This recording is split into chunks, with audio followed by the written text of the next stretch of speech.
HBCU students checking in the chat. So we are going to go ahead and transition into our HBCUs and activism session.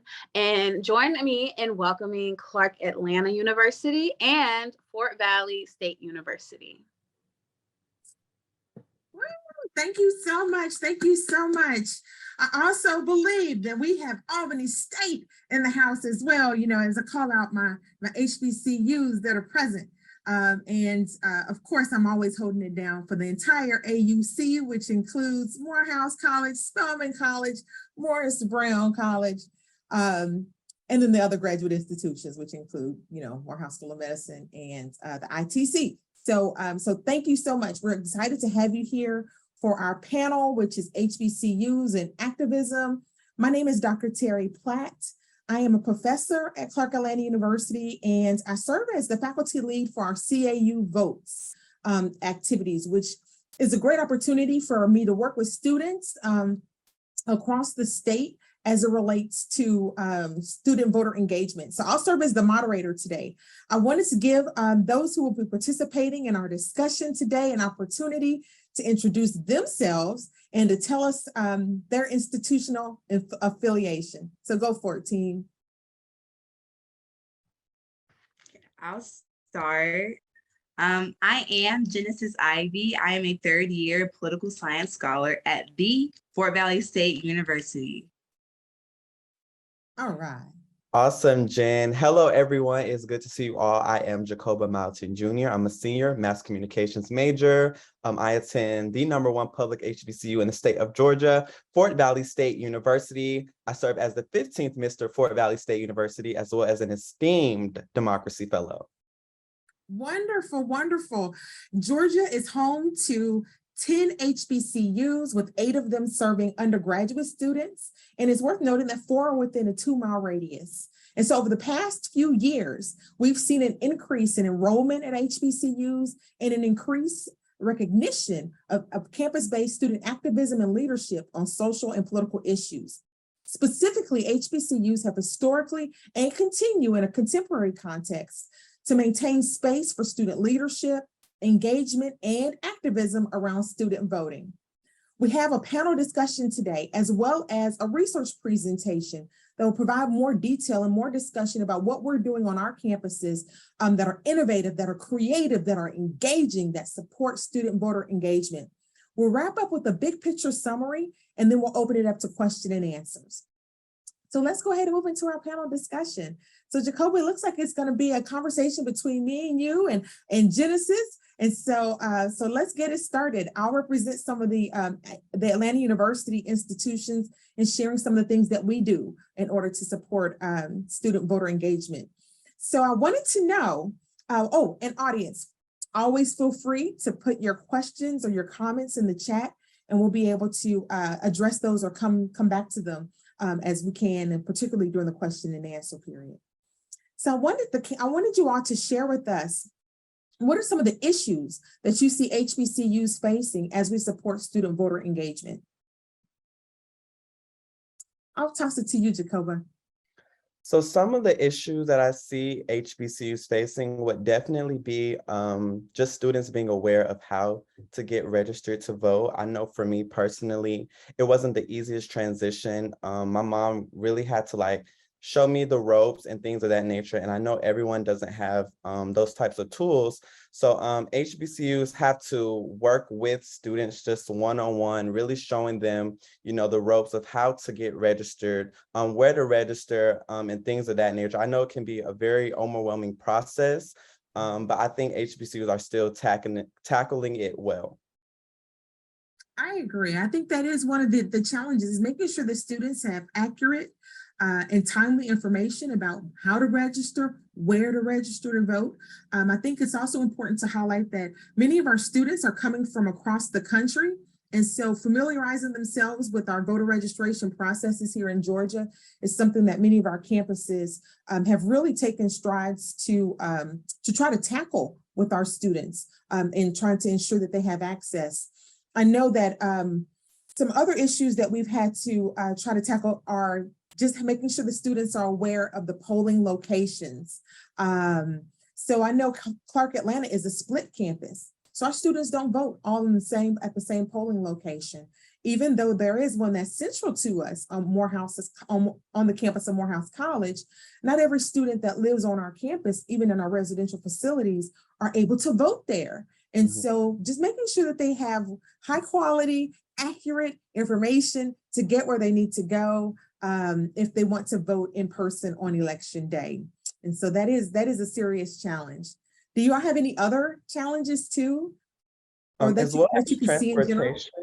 transportation, I think is one as well. I know a lot of students coming to college, they don't really have, transportation to get to, to vote or even to just register. So if we could like incorporate shuttle systems or things of that nature to provide that transportation, I think that would be beneficial as well. I agree. I think making sure that the students are able to get there, and that's where those partnerships come into play.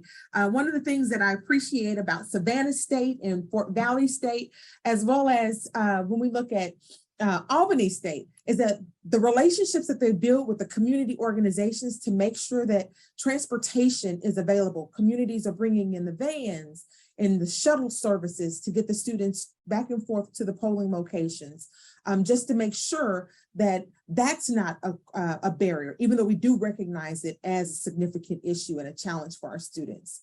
One of the things too that I've noticed within our urban context for the students in the Atlanta University Center is often they don't go into the neighborhoods where their polling sites are if this not on the main campus. So for many of the students, they have their normal travel pattern of how they move throughout the city. So having that familiarity of where these community assets are, where is that library? Where is that community center, that recreation center, a church, or even school that may serve as this polling location. So making sure that they are aware, even though they may be able to get there through public transportation or some other service, but if they aren't taking advantage of the shuttle services, making sure that we're working with those community partners so the students know where the community assets are. So that is one challenge. Can you think of any other challenges? I have a few, but I wanted to see if you were gonna if you can highlight a few other ones too. So transportation, we mentioned knowledge of where to go. I'm not sure. Genesis, can you think of any other one? Okay, well, I feel like we should go back and highlight the like knowing where to go. I don't want to spoil my presentation, but like now, if you go to the wrong polling location, you used to just be able to be redirected, or not redirected, but you can just fill out a provisional ballot.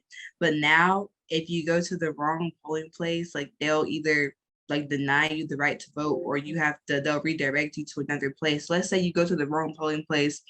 Let's say that you're an HBCU student in Fort Valley State and you don't know the city of Fort Valley. Let's say you're a first year student. So why would they're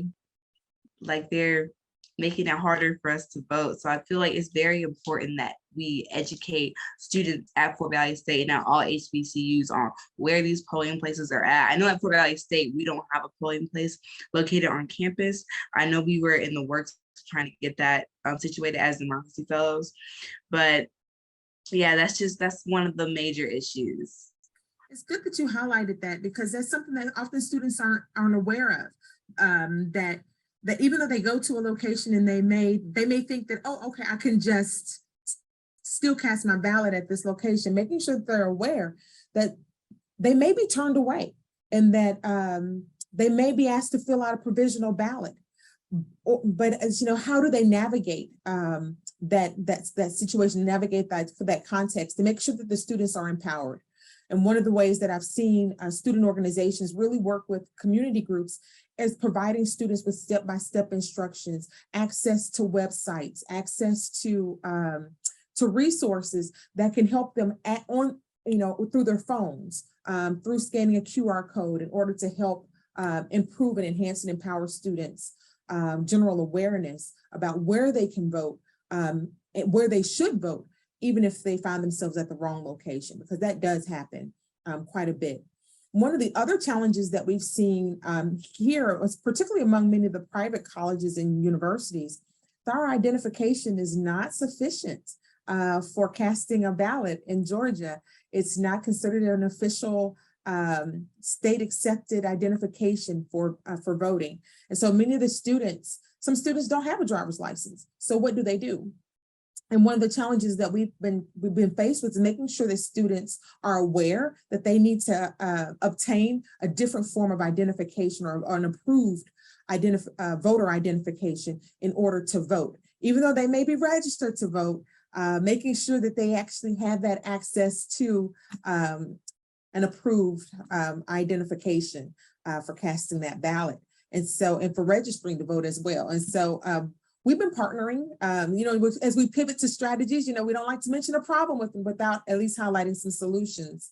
It's partnering with particularly Fulton County Board of Elections to get their voter registration mobile device in the Atlanta University Center, because that device the bus actually prints, and the students have the opportunity to have printed a voter ID. It's free, and they can have it done. If you don't have it done on the voting bus, then they would need to go to the county office to get that same type of service for free. But that can serve as a serious barrier for students who are really interested in voting, is making sure that they are aware that Georgia has a list of acceptable identification that they have to adhere to when trying to cast that ballot. Let's see, I see you nodding your head, Jacoba. Did you have any other, did you want to highlight any other, just any other challenges, or just information that you want to share about, kind of laying out that landscape of, so when we think about strategies and innovations, what kind of issues are we seeking to address? Like, what kind of challenges are we trying to overcome?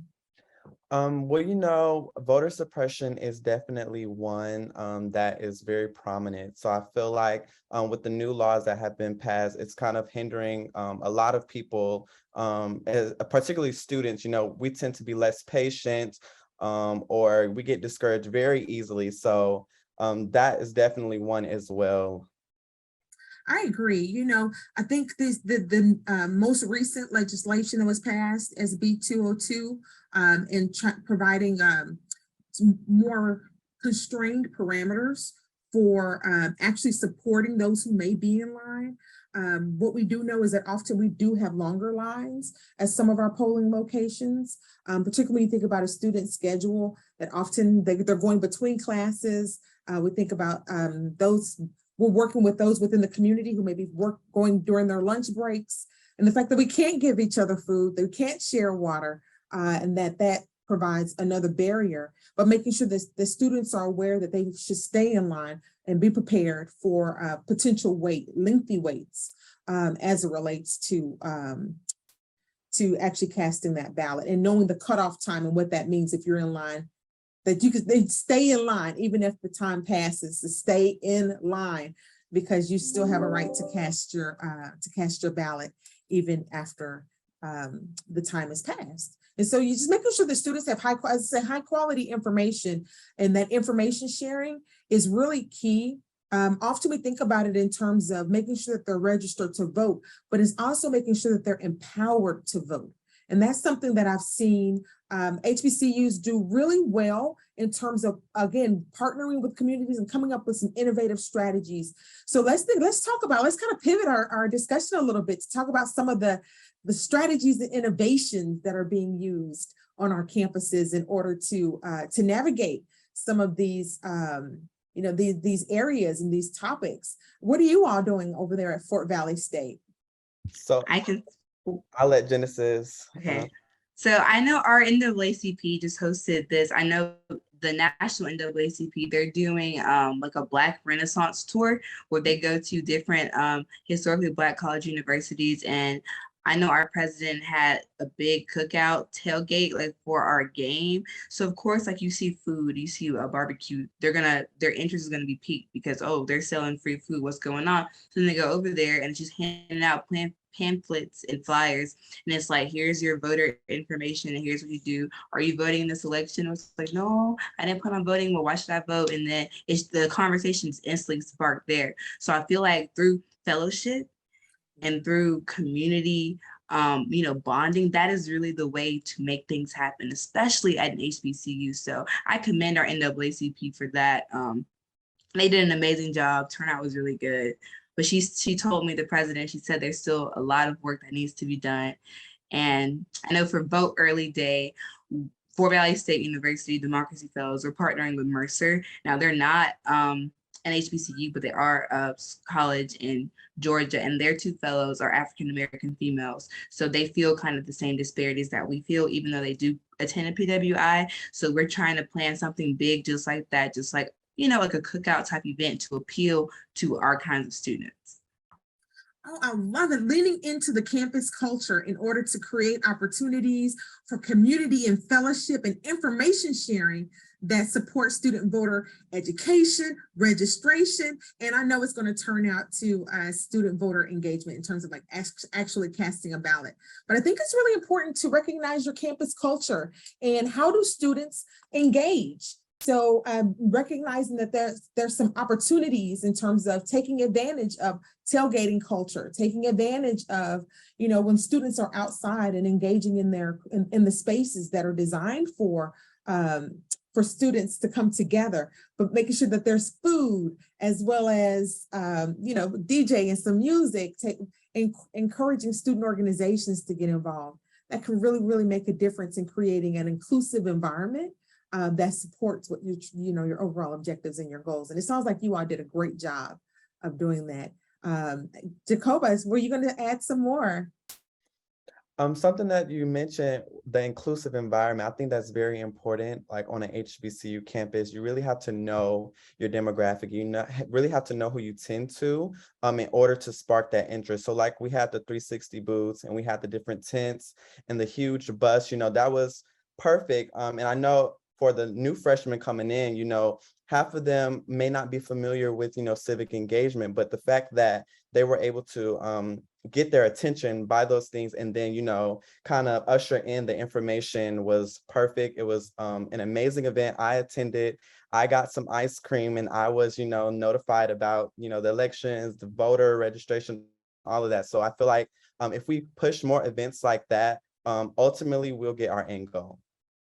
I agree. For our National Voter Registration Day here at Clark Atlanta, we had something like a block party where there was the DJ was out, there was free food, there were swag in terms of shirts that students could get, because we have a strong sense of campus pride in terms of wanting to wear campus related paraphernalia or slogan tees that are actually uplifting, and so making sure that those resources were available to students, while we also shared information about registering to vote and having those pledge cards available, inviting those organizations out that had partnerships with. We had lots of ice cream, so I don't want to call out different organizations' names, but a few did bring some food trucks with them and some ice cream trucks, and we were able to really have a festive environment.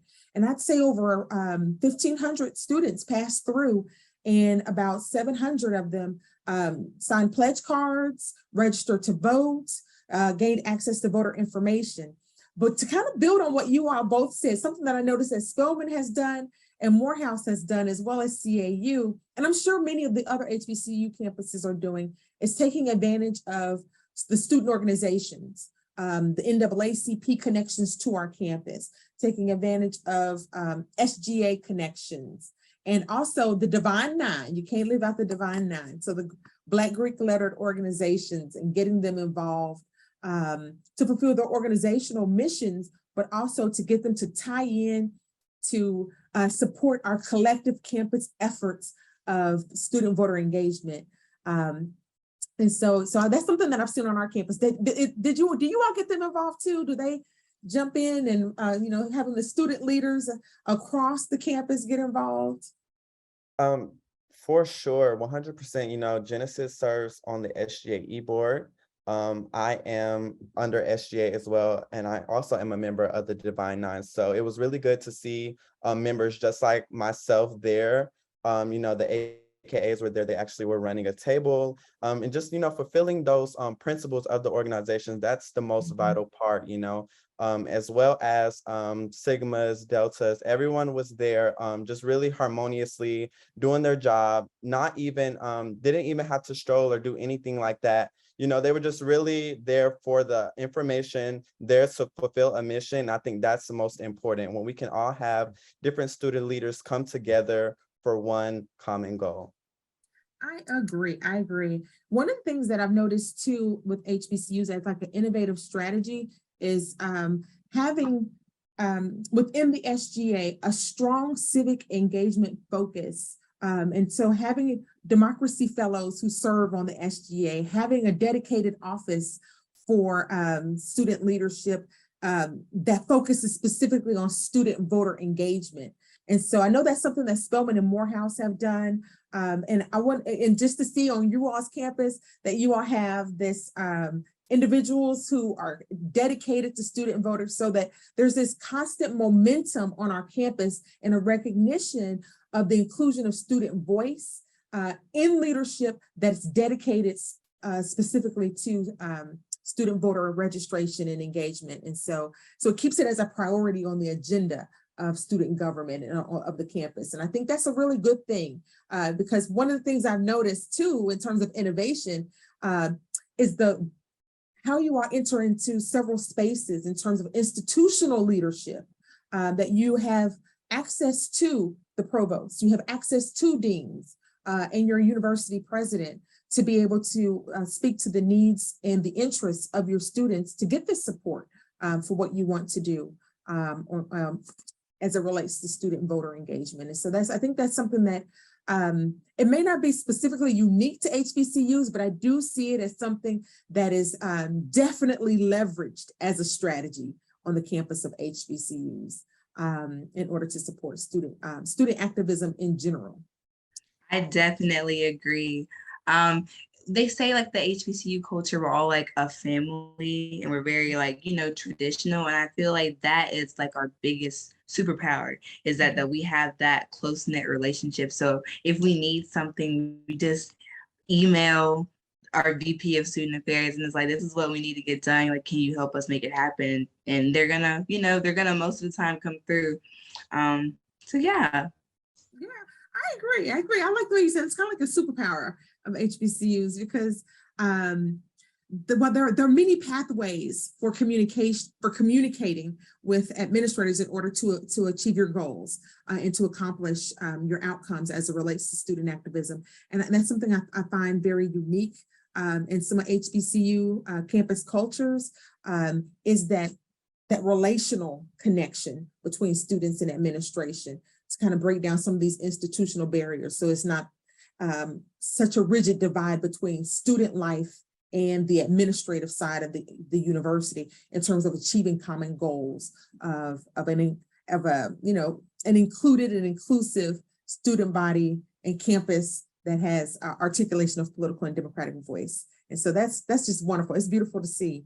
So as we think about preparing for the midterm election here in Georgia, what kind of activities do you all have planned on your campus? We've mentioned some, but do you have any other things in the works? I'll be doing my organization a disservice if I did not mention that I serve as the activities coordinator for the Political Science Student Association.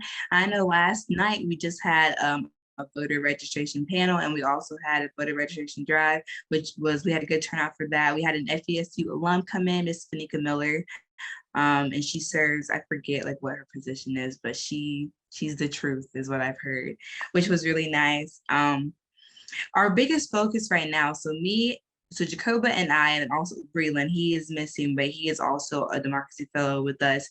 We are MTV fellows also. So we're partnering with MTV and they have given us some funds to try to plan this really big vote early day party. So that's really what our main focus is right now.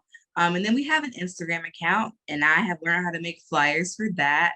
If Jacoba, I know you've been seeing my flyers I've been posting.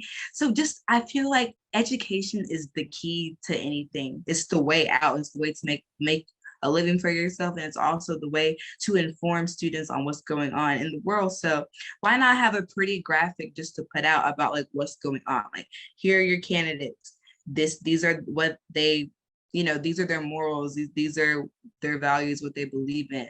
We keep it nonpartisan, but education is vital, as you will see in my presentation coming up. Which we're going to pivot to shortly in just 1 second.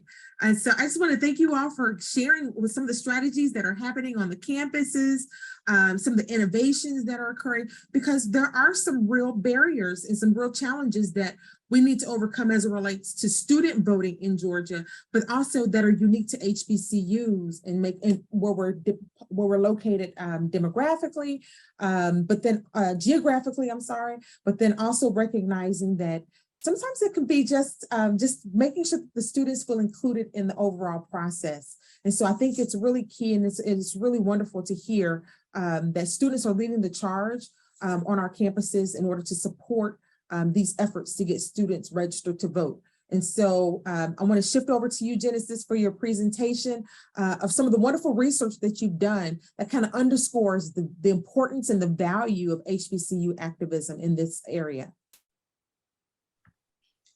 Alrighty.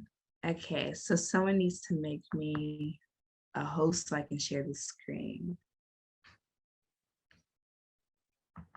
Hold on, Genesis, give me 1 moment. Yes, ma'am. All right, you should have co-hosting abilities now. Yes, ma'am.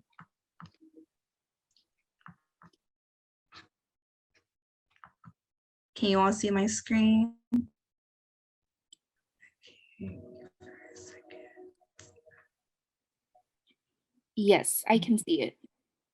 All right, give me 1 second. It's like frozen. So I conducted this research this summer through the McNair Scholars Program, and I plan on building on this through grad school. I plan on getting a PhD in philosophy, hopefully. Why is it frozen? So this is like not the finished product. Give me 1 second. Okay, there we go.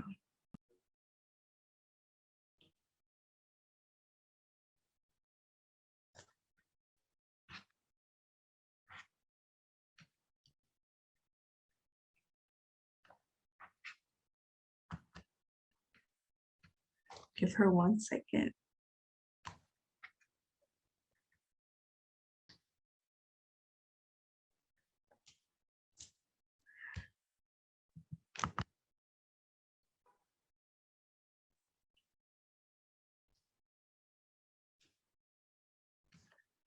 I don't know why it keeps jumping out the presentation.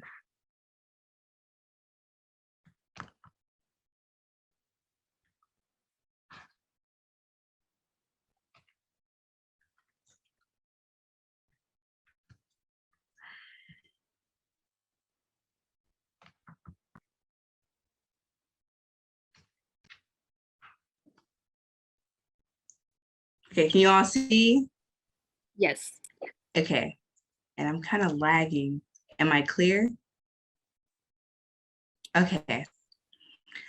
So it is titled An Inquiry on Democracy, Voter Suppression in the South, but it's really related to Georgia. But as I matriculate into graduate school, I plan on exploring voter suppression throughout the South. So my faculty advisor was Dr. Johnny Green through the Department of Political Science. Okay. So the aims of my study are to explore the history of voter suppression, display laws and policies, and then inspect political grounds as far as voter suppression. So my abstracts, I focused on the 2020 presidential election where former President Trump coined the term voter fraud, which he and his followers claimed that the election was stolen. And after weeks of research, I conducted this research over the span of 2 months. I found that there was no evidence of voter fraud occurred to any degree, but only to have a wave of voter suppression bills and laws be inflicted onto African Americans. My literature review is rather short just because when I was trying to compress the articles and things I had read into a literature review, it was quite overwhelming to see all of the different things being said about like this matter. It's really upsetting, actually. So once I continue, I'll extend on it, but it was overwhelming, so I just left it as that.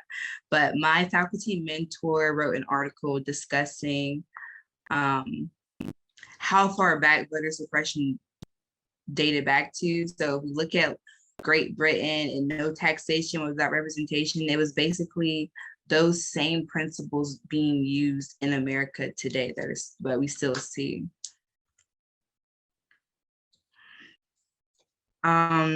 This is my literature review continued. I don't want everyone to vote. Elections are not won by people, by the majority of people. They have never been from the beginning of our country, and they are not now. As a matter of fact, our leverage in the elections quite candidly goes up as the voting populace goes down. So this is a very disturbing quote. Some of our counterparts are not afraid to basically admit to saying that they don't want minorities and African Americans to vote. So that's why I included that quote in from Republican commentator. So the history of voter suppression. Post-Civil War, there were several tactics put into place to make sure that Southern African Americans could not vote. And we all know about literacy tests, grandfather clauses, Jim Crow, and poll taxes. And this picture is a bit blurry, but I still wanted to include it in my presentation because it entails an African American person trying to vote, and he's taking a literacy test, and he's at the bottom, it says, what does the big word say? So they knew that we didn't know how to read, but still made our ancestors try to take these literacy tests to vote. So this is my exhibition of voter suppression policies. I focus mainly on Senate Bill 202, which entails a 98-page of voter suppression laws. And I focus on Fulton County because if it wasn't for Fulton County, we probably would not have turned Georgia the color that we turned it to. So in Fulton County, we now need a state-issued ID instead of a signature. There's a shorter absentee ballot window, and absentee ballots are now not accessible after October 29th, when it used to be able to access an absentee ballot right up until election day. Continued, if any provisional ballots are casted before 5 p.m. due to someone showing up at the wrong polling place, that ballot will not count. And I feel like that's really unfair, and that it blows my mind that these are policies that are put into place. Like this actually got passed. I'll skip down to mobile voting. Mobile voting is now deemed unlawful, even though it was used amongst African Americans to encourage early voting. This shows just a data collection. African Americans lack state-issued IDs more than any other group. So our counterparts cannot sit and say that these laws are not made to specifically not target us, because the data shows that it does.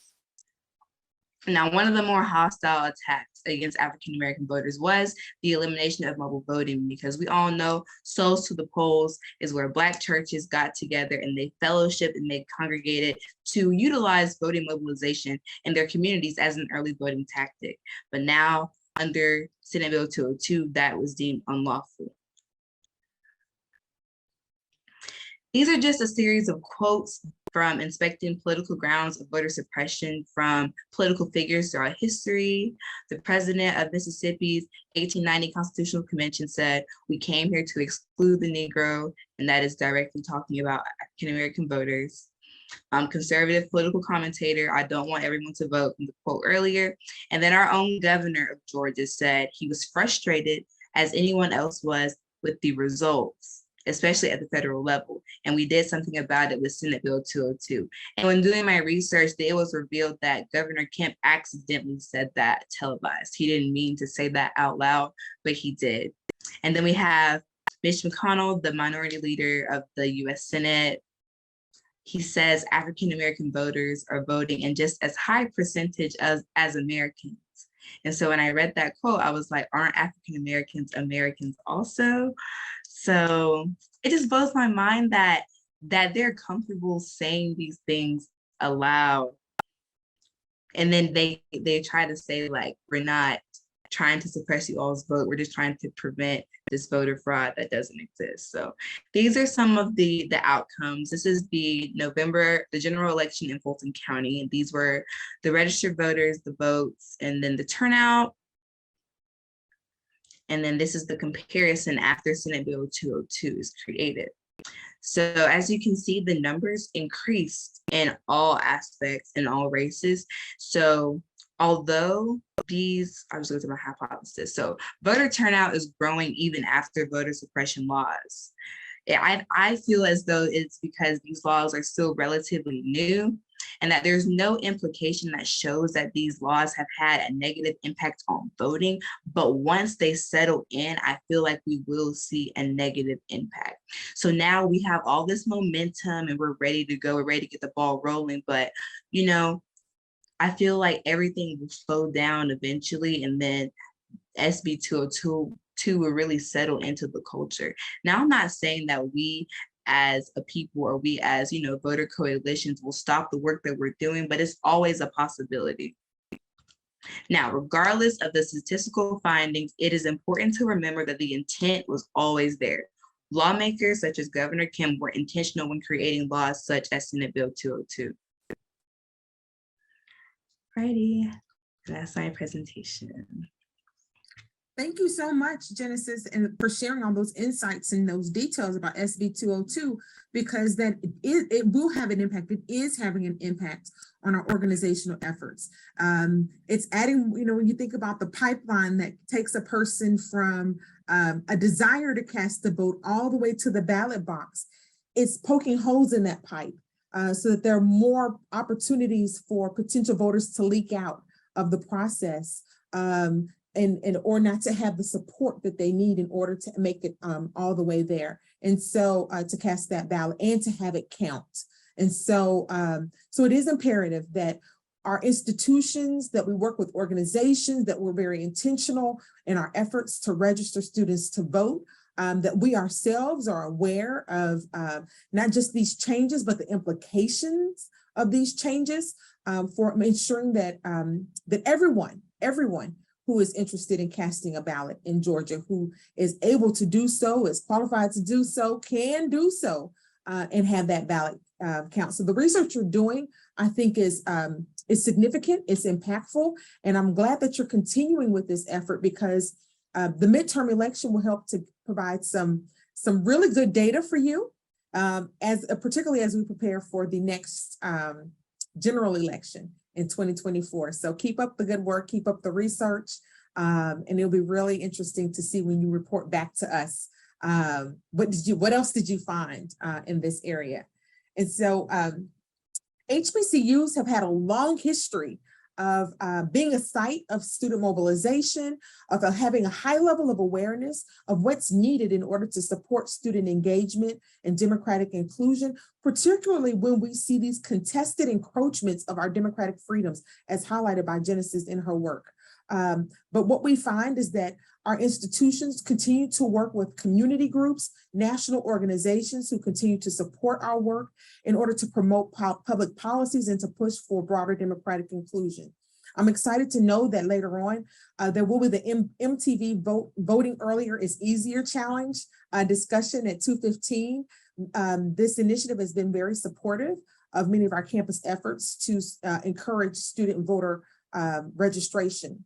And so, but out of the 107 HBCUs across our country, we see more than 228,000 students who are potential voters, and many of them are here in Georgia. And so I think it's important that we link our current students to the democratic process and our institutional legacies of voting. And so to hear the conversation from Genesis and Jacoba talking about tying in our campus cultures, building community, encouraging that familial connection with each other in order to support voter education as well as voter inclusion, I think is very much a representation of what we do at HBCUs that's very unique to HBCUs, but I also think it's vital for us as we continue to push for student voter registration and inclusion.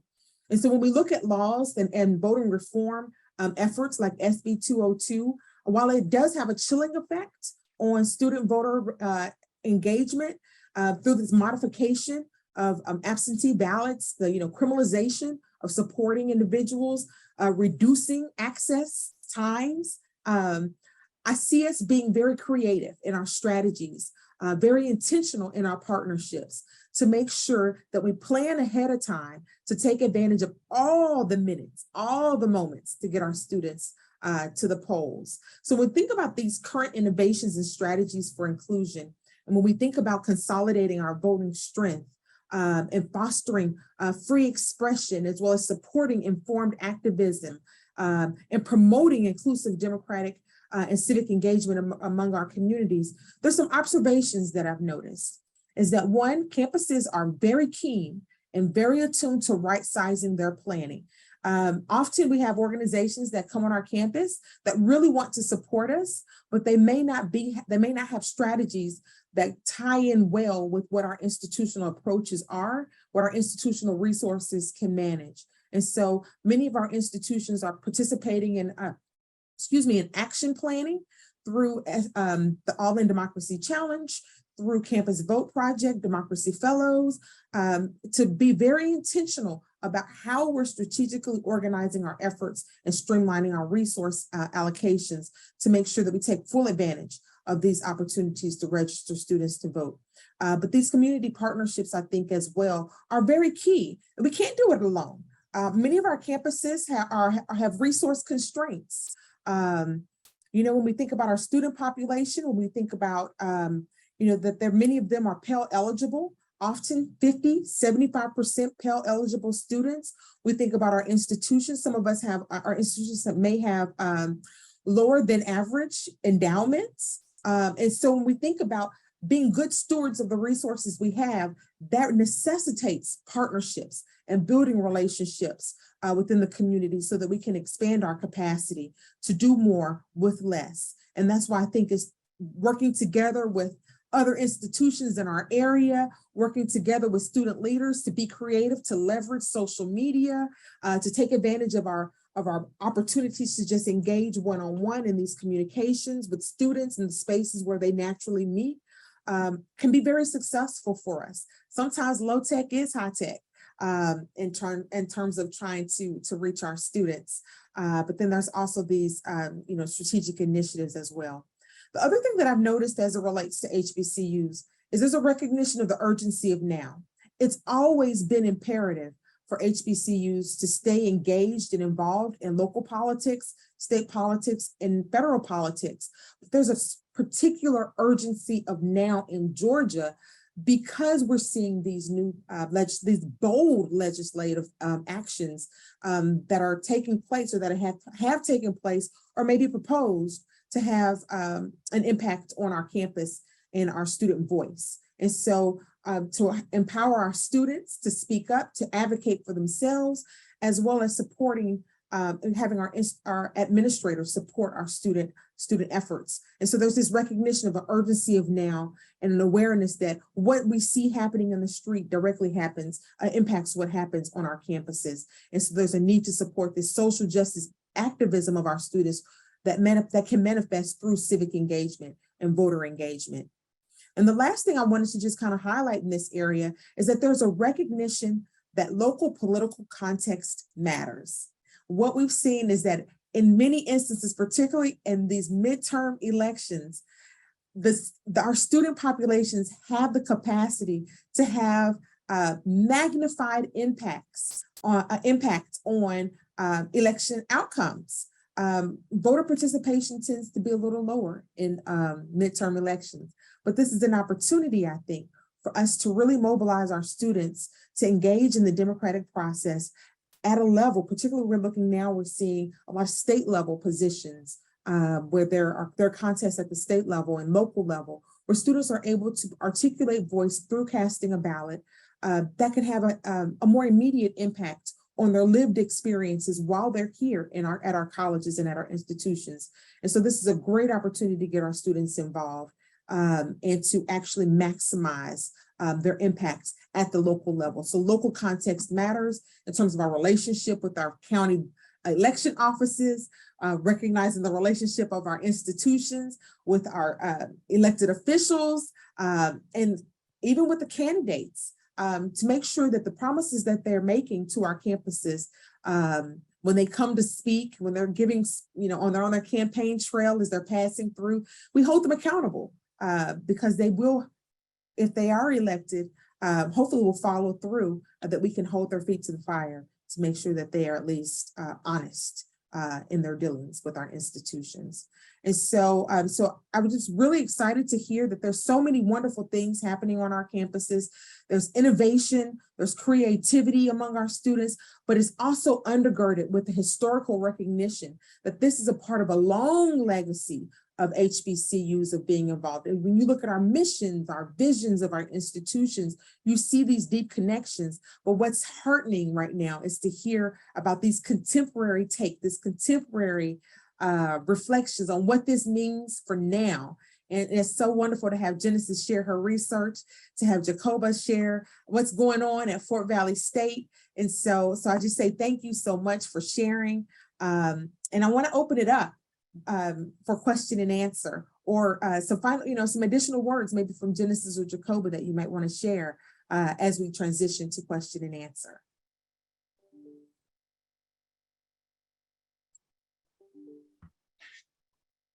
I just want to highlight like the disparities in history. I kind of zoomed through my presentation. I didn't know how much time I had, honestly, but HBCUs, we're gonna always feel like the heat of history because we are historically Black college universities. So it's really imperative this election and any election to come that we really come together as one and put all of our differences aside as a people, and we just have to stick together. Albany State, we're rivals, but hey, we love you, and we need to come together to make sure that our voices are heard in November. I agree. I like that. Recognizing those partnerships and those alliances so that we can achieve a common goal. Coalition building, it's a beautiful thing. We have a long history and tradition of doing those things, particularly when we look at marginalized communities and organizations that represent minoritized groups. And so there's value in it still. There's value in it still that we come together and we work together to achieve student voter engagement and inclusion, particularly in times like this.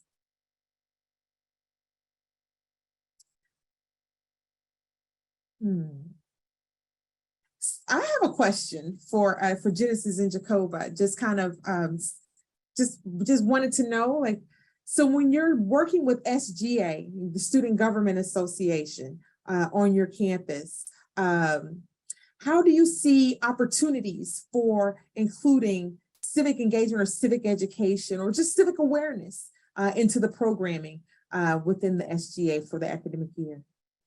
So SGA, I know a lot of the times we work closely with alumni, and we have a lot of alumni that have came through Fort Valley that are local officials now. And then in particular, we have Representative Calvin Smyrie, and he is a part of the House of Representatives. He wants me to intern with him with the Democratic Caucus. I'm not even sure if I would want to do that. I have no idea what that means, but we got the opportunity to talk, and it's just interesting how these students these people that have came through Fort Valley State are now making a difference in our communities. So I feel like us having that connection from SGA, like direct contact with these officials is a big deal. And last night we had Miss Fanika Miller, and she serves locally, but I'm not sure what her position entails, but she was able to give an amazing presentation for us called, it was Black Votes Matter. And that's our biggest thing is alumni connections. I like that. That's wonderful, because that's a way of them giving back, but it's also a way of staying connected with those who have been able to take advantage of some of the same resources that you have access to on the campus and seeing where they are now and them creating new opportunities for you all to get involved and to just to really engage them in their networks. And so that's good. That's good. That's good. What about you, Jacoba? When you think about working with, even if it's not SGA, but working with other student organizations, what are some of the keys or tips or strategies for getting them on board with the civic engagement or student voter engagement agenda? Yeah, so just recently, my chapter of Phi Beta Sigma Fraternity Incorporated on the Fort Valley State University's campus recently partnered with the civic engagement organization and basically just partnered to get you know, an outcome of having a nice event, but also to get the students informed with what's going on in the elections and things of that nature. So I feel like if you can kind of collaborate, like you said, just be really intentional. I think the word of the day is intentional. We have to be intentional with the partnerships, with the organizations, and the overall outcome. Oh, I like that. Yes, Dr. Genesis. Platt, I was just gonna say, like, it's so funny Jacobus says that his org partnered with said org because we actually partnered with our Georgia Shift Fellow, Miss Drew Cooks, who's our new Georgia Yeah. Shift Fellow. So Miss Morgan, we were able to partner with Georgia Shift, and that's a big deal for us. Is wonderful. Just to see all these connections, these coalitions, and this, and, you know, working together for a common goal. And I think that it will be empowering and help you to achieve the outcome that you seek in terms of getting more students from our HBCUs to the polls, but recognizing that we do need to be as intentional with these efforts, and that is not just going to happen through happenstance, but it requires concerted efforts to actually produce these outcomes. And I think that's something I will say at Clark Atlanta University that we are also trying to do, is making sure that there is space for students to work together, to come together as coalitions, and to achieve these common goals, these common stated goals. I do see a question in the comments, and it's, how are campuses using social media to promote voter registration and voting? Oh, this is a good one. So, Mr. Bird, we have a Democracy Fellows Instagram account, and I feel like the easiest way for students to be able to receive information is if this information is aesthetically pleasing. So, like, we have like nice flyers, graphics that are easy to read. I know the first week of August, I released the dates of all the important voter dates, like in bold, and then like where to go to get each of them. So yeah, we post our flyers, and then we have a pretty okay following for now. So we give like other students, most of the student leaders will repost it. I know like SGA reposted that, so the students were able to see all the dates in terms of like absentee ballot, when does early voting close, you know, things of that nature. Oh, that's wonderful. All As, right. as well as using the marketing and communications department and sending out these important dates and deadlines of things. I know that Fort Valley State University does that a lot. So if we can really make use of that and have them send out, you know, the concise information, pointing students in the direction that they need to go, that's great as well. Fantastic. Let me see. When we think about incorporating faculty into our efforts, faculty is a campus resource in terms of what happens in the classroom. Is that a strategy that you all are using? Or have you connected with faculty across campus? I know, Genesis, you completed your research project with a faculty member, but are there other faculty on campus who have taken up the charge of really supporting student activism and student voter engagement? So in the political science department, my advisor, Dr. Megan Fields, is here, and she works along my faculty mentor, Dr. Johnny Green. They do an excellent job in terms of getting us educated on civic engagement. Mr. Brian Bird serves as our campus life coordinator, and he actually just trains Political Science Student Association on how to do voter registration. So we just had a training with that. We just met with our campus coordinator, Miss Amber Ross, and she is over civic engagement. And we talked about the things that we're planning to do. Now, as far as senior leadership, that is something that Fort Valley State has always had a problem with, because there's just so many changes that are happening across HBCU campuses, you know, with things going on in the world. So their focus might be elsewhere, but we're still trying to reach, like, you know, our president and things of that nature. Very good. It's good to know that you have such strong support. I love to hear the training is taking place. Faculty are helping to make sure that it's accurate, that, you know, it's happening, it's accessible, and to see the partnership between student affairs and faculty and connecting with helping students. So that's it's wonderful to know that that's happening, particularly at Fort Valley State. What about Jacoba? Did you have any other? Genesis pretty much hit the nail on the head with that. It's just great to have trainings and things of that nature going on, as well as staff supporting, the mission. That's something I've also noticed that we do here in the AUC. I know the Bonner Scholars Program at Morehouse is one of the leading arms of civic engagement planning and activism on our campus, but they also work with the political science department there to make sure that students are informed. They have that historical understanding of how policy has evolved to where we are right now, but they're making sure that students are coordinated and engaged in a very intentional way. And we do something similar here at Clark Atlanta. I serve as the director of the honors program, and in servicing the entire college or the university in that way, it serves as a key centralized location, but I partner with student affairs as well to make sure that the student affairs side and the academic side are working hand in hand to achieve our common goal on our campus as well. So we're doing some of the same things slightly differently, but hopefully we'll achieve the same outcome, which is enhanced student engagement and activism for voter registration, voter education, voter turnout, specifically for this election, but for ongoing elections, that we can develop a culture of student voting and just citizen voting within our communities. So I'll stop there. Thank you so much for joining our panel. Thank you so much, Genesis and Jacoba, for sharing your wonderful words of wisdom, insights, innovations that are happening on our campus. Stay motivated and stay in the fight. Thank you.